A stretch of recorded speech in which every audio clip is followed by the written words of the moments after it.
Hi, this is David. Asshat David. Since more Mormons watch me than anybody else. I got 20,000 Mormons in Utah. I'm telling the first presidency right now. I got 20,000 Mormons in Utah. Over 100, 150 a day.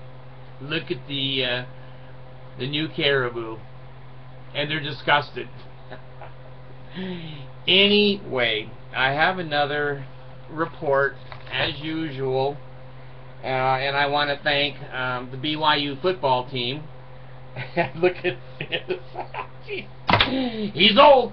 Okay, the BYU football team is responsible for at least having this gentleman, if that's what you want to call him, playing football for them at one time. His name is Joseph Edward Berg. B-E-R-G. B-E-R-G.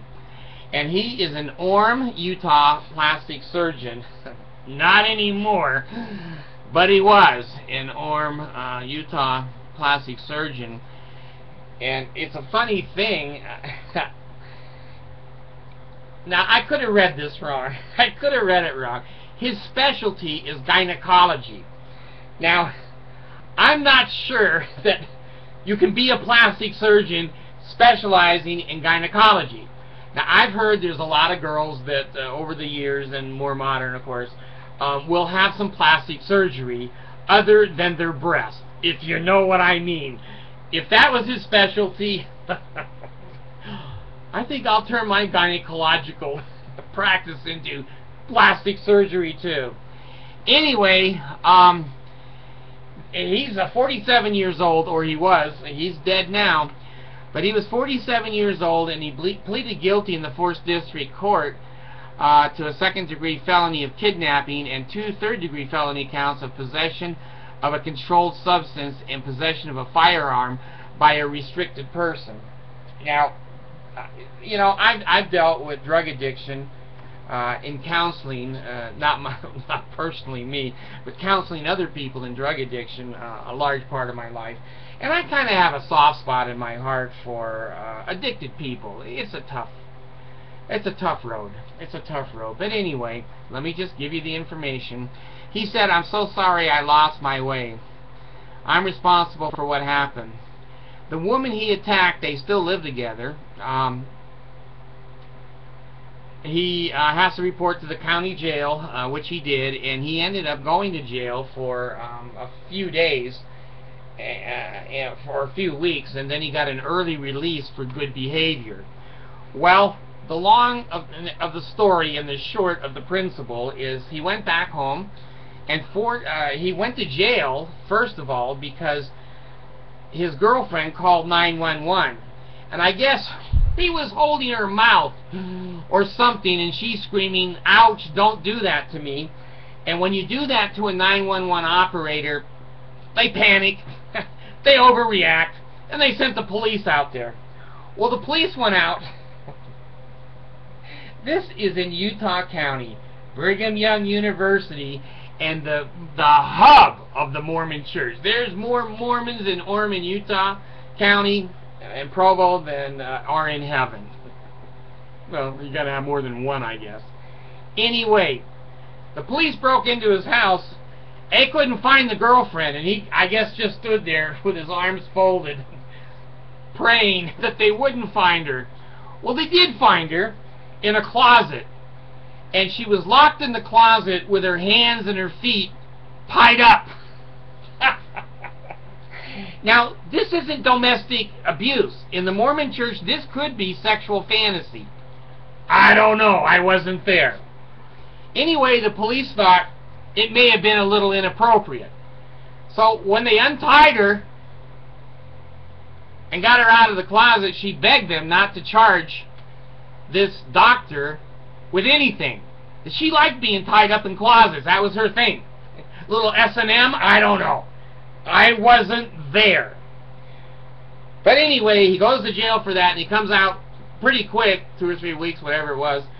And 4 days later, his father came over to his house to check on him, and the father walks in, and here he is, Mr. Doctor, plastic surgeon and his new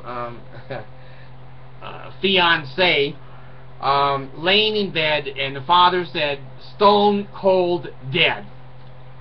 Well, maybe locking in a closet wasn't so bad. I don't know. Dead is bad. Dead is bad. So now they're saying that they can't find any cause of death, that they were both kind of drug addicts, and he had another family, and you can bet your ass they were all LDS, because he was on the BYU football team, and he carried around prescription medications and kept popping them in his mouth while he was at work, and he fell asleep at work several times standing up. Jesus. Why didn't he get some help with drug addiction? I don't know. Why didn't the judge order him into a drug rehab program? Why didn't the judge, you know, put him in a halfway house? Well, in Provo, if you have a dental or a doctor's license or a PhD, you are the judge. There aren't any other judges down there. And if you go into court wearing your garments, whether they're wrapped around your head like a turbine, or and it's not a turbine, it's a turbine, isn't it? A turbine. That makes electricity, doesn't it? I don't know. Garments could make electricity. I don't know. So anyway, here is, you know, the Orem doctor's kind of having a hard time in his life, and he ended up dying. Let me see if there's anything else in here. Oh, his license was taken away. He showed up with several substance abuse symptoms, and basically that's the end of the story. Now let me see if I can find myself. I'm always, yeah, there I am. Okay, hey, I'm starting to get good at this. So, anyway, I've already told you, you don't go to doctors. Now, don't go to gynecological plastic surgeons. As high as this guy was, I wouldn't take my vagina in there to be worked on. If I had one. So anyway, you know, stories from Mormonville, right up and down the Mordor, from Idaho right on down to St. George, you're going to find crazy people. Now, I just talked to my my polygamous LDS friend, and I like him. He thinks I'm funny, but he shuns me. He shuns me. He's scared. He's really scared that I've apostatized from the LDS church. And we talked a little bit about Romney. And he said to me, well, he says these sexual encounters happen all over the world and in every religion. And I said, well, you know, you're probably right. Atheists don't do this shit. Homies don't play that game. None of you remember Homie. Oh my God, I loved Homie. He was the funniest clown in the world to me. I still sometimes bring up Homie. When I want to laugh at something other than the Mormon church, I bring Homie up. But anyway, he said, every religion has this. I had to agree with him. When you sexually repress human sexuality, weenies and vaginas are going to jump out all over the society, and you never know where. You never know where. Please, if you come to Utah, don't go to the plastic surgeon. Don't get stopped by the highway patrol. Don't put your kids in any private schools. And don't go to my friend Dr. Hillam in jail now in Provo. He was a good doctor to me. You know, I have to be honest here. I never saw any problems with Dr. Hillman. He told me he had a family and a wife, and I'm sure, you know, he's LDS and a missionary and all that. You know, I just was laughing with my friend. I said, you know, if I'm going to go to jail for sexual improprieties, it's not going to be on a 60-year-old. Some girls are worth going to jail for life. Not this one. Not that one. So anyway, my LDS friend can always come up with some kind of a spin that it's not the Mormons, it's everybody. Well, at least the Catholic Pope came out and said, hey, we're really sorry. And he went to talk to some of the people that were molested. And boy, they put down some really strict rules these days. And I'm not proud that they had the sexual repression of the priest. Where do you expect those priests to have sexual outlet? not allowed to masturbate, not allowed to marry, and they have erections 24 hours a day. You know, the altar boys, you know, I guess they became the victims.